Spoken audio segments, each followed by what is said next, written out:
Picture चालू करो बे। मेरा पहला सवाल सुधांशु त्रिवेदी जी आपसे यही है कि विपक्ष ये कहता है कि आप उनकी आवाज दबाते हैं, वो संविधान लेकर घूमते हैं, वो कहते हैं संविधान को आप लोग छिन्न भिन्न कर रहे हैं, उसकी आत्मा को चोटिल कर रहे हैं। इसीलिए विपक्ष और उनका ये भी कहना है कि मणिपुर के मुद्दे पर ही सबसे ज्यादा लोकसभा में नारेबाजी। दोस्तों मैं हूं सुनील और आप देख रहे हैं क्विक रिएक्शन में आप सबका एक बार फिर से स्वागत है। आज का वीडियो होगा अंजना ओम कश्यप ने कांग्रेस के प्रवक्ता को ऐसे पेल दिया है कि इसके जन्म जन्म तक याद रखेगा ही। इसी हवाले से वीडियो होगा, चलिए वीडियो देखते हैं और मजे लेते हैं। चैनल पर पहली बार आया तो लाइक शेयर और सब्सक्राइब कीजिए। चलिए वीडियो देखते हैं। हो रही थी, आप मणिपुर वाले सांसद को बोलने देते, आपका जवाब? देखिए, कौन आवाज दबाता है ये कोई जाकर रिकॉर्डिंग देख ले। जब विपक्ष के नेताओं ने बोला, राहुल गांधी जी ने बोला या राज्यसभा में खड़गे जी ने बोला, सत्ता पक्ष ने उनकी बात पूरी तरीके से शांति से सुनी। और जब प्रधानमंत्री जी ने बोला तो पूरे टाइम नारेबाजी होती रही। बहुत साफ है किसने आवाज दबाने का प्रयास किया। और मैं पूछना चाहता हूं, 135 मिनट तक, जब 1 घंटा 40 मिनट आपने बताया प्रधानमंत्री जी 2 घंटा 14 मिनट तक बोले, तो उस समय लगातार मणिपुर होता रहा। हमारे जो विद्वान प्रवक्ता बैठे हैं जरा बता दें, 2 घंटा 14 मिनट तो छोड़िए, 14 मिनट भी बोला किसी ने मणिपुर पे? बताइए, नारेबाजी मणिपुर पे 2 घंटा 14 मिनट बोला, आधे घंटे नहीं। ये होता है राजनीति करना। अरे जब आपको मौका मिला था आप उस विषय पे बोलते। कोई जाके डिजिटल डाटा का जमाना चेक कर ले, 10% नहीं 5% कुल मिला के नहीं बोला राष्ट्रपति के अभिभाषण में मणिपुर के मुद्दे के ऊपर विपक्ष के नेताओं। बात तो सही है। अरे भाई, आपने पूरी संसद का पिछला सत्र नहीं चलने दिया कि प्रधानमंत्री जवाब दें। तो जब अविश्वास प्रस्ताव पर प्रधानमंत्री जवाब दे रहे थे तो सुनना चाहिए था। यह दर्शाता है कि कोई सूरत बदलना मेरा मकसद नहीं है। मेरा मकसद है कि हर कदम पे हंगामा होना चाहिए। ठीक है, इसका जवाब वो देंगे। क्या उच्छृंखलता ज्यादा कांग्रेस पार्टी दिखाती है, ये उनका आरोप है। लेकिन एक प्रश्न भी है, और सुरेंद्र राजपूत जी, वो प्रश्न ये है कि 240 सांसदों वाली पार्टी को जनता ने अपने वोट से तय किया है कि वो 8 घंटे बोलेंगे, है ना? अब ऐसे में प्रधानमंत्री की ही आवाज को दबा देना ये कैसे सही हो सकता है? मतलब बैटिंग कीजिए आप लोग, 100 मिनट जब राहुल गांधी बोले तो उनकी आवाज सब तक गई, लेकिन जब प्रधानमंत्री बोलने लगे तो लगातार नारेबाजी। मतलब बैटिंग कीजिएगा, लेकिन जब फील्डिंग की बारी हो गई, राज्यसभा में जब वो बोलने लगे मणिपुर पर, वॉकआउट कर दिया। सिर्फ बैटिंग करके फील्डिंग नहीं करेंगे। वो कहते हैं ना कि सुधांशु जी के लिए भी एक शेर है और उसमें हल्का सा हिस्सा आपके लिए भी। कहते कितने मासूम लग रहे हो, तुम्हें जो जालिम कहे वो झूठा है। कितने सुधांशु जी बेचारे इंसान है, कितने क्या नाम डर रहे हैं हमसे, कितना जो है प्रधानमंत्री जी का गला घोटा जा रहा है, कितना सब कुछ इन्होंने बताया कि मणिपुर के बारे में ये नहीं हुआ। अभी अच्छा हुआ सुधांशु जी खाली हिंदी में बोले, संस्कृत में, हिब्रू में और अंग्रेजी में नहीं बोले। अरे सुधांशु जी, मणिपुर के जिस सांसद को बोलना था उनको बोलने दिया आपने?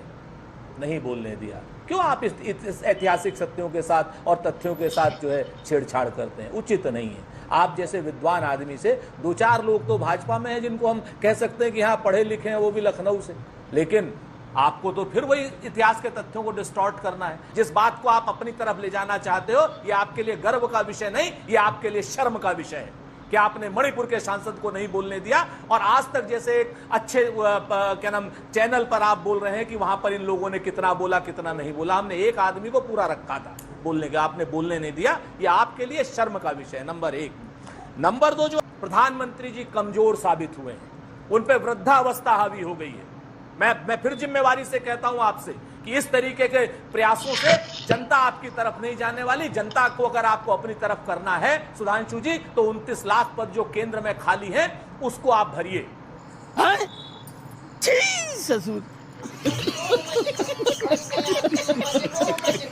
हमारा बड़ा स्पष्ट आरोप है, कमजोर प्रधानमंत्री देश को नहीं चाहिए।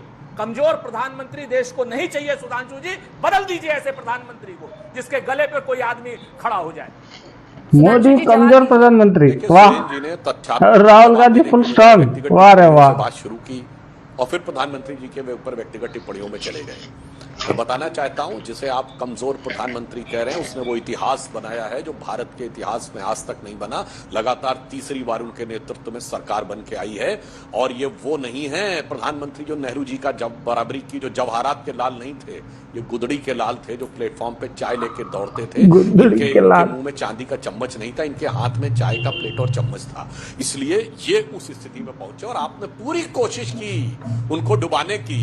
तो सुरेंद्र जी, आपने कहा था, तो मैं भी आप अपने वक्तव्य की शुरुआत एक शेर से करता हूं मोदी जी की तरफ से, कि दरिया का सारा नशा उतरता चला गया, वो मुझको डुबाता रहा और मैं उभरता चला गया, और मंजिल समझ के बैठ गए जिस पे चंद लोग, 44, 52, 99, यहीं तक तो मंजिल है ना। मंजिल समझ के बैठ गए जिस पे चंद लोग, मैं ऐसे कितने ही रास्तों से गुजरता चला गया।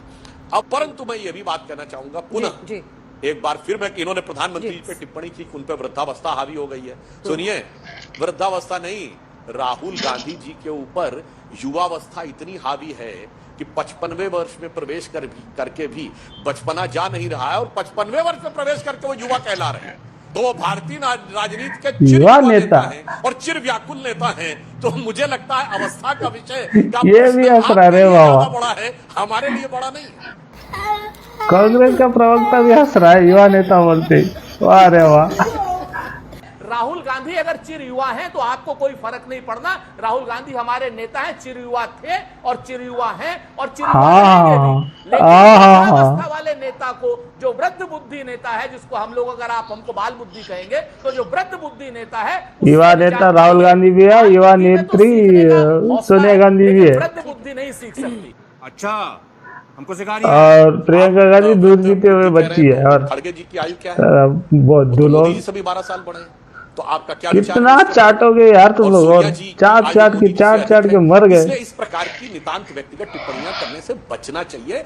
बड़े नेताओं के साथ सम्मान से बात करनी चाहिए। हमने तो सिर्फ ये बात कही, आप लोग युवा कहते हैं, तो देश का युवा जान सकता है कि 54 साल पूरा करके 55 में प्रवेश किया हुआ व्यक्ति युवा है या नहीं है, यह देश की जनता को तय करने दीजिए। आप युवा मानिए, उसमें कोई समस्या की बात नहीं है, आप युवा मान सकते हैं। और रही बात अहंकार की, तो भगवान की फोटोएं सदन के पटल पर यूं दिखाना और फिर यूं रख देना, फिर गुरु नानक देव की फोटो यूं दिखाना और फिर यूं रख देना, उस नेता के द्वारा जिसने ईश्वर के नाम की शपथ नहीं ली है, वो अहंकार नहीं है।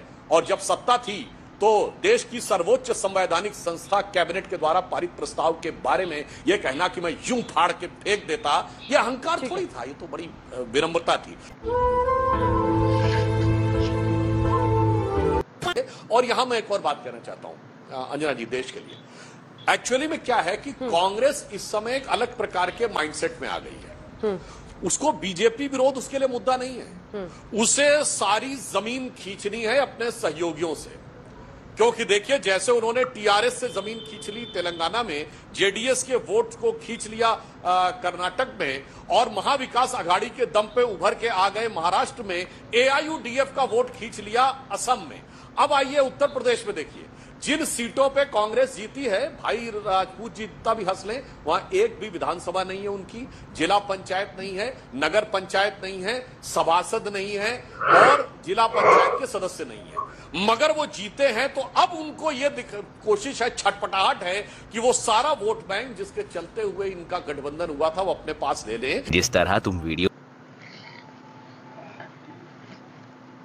55 साल का इंसान युवा, और उसकी माँ युवा नेत्री, और उसकी बहन दूध पीती हुई बच्ची।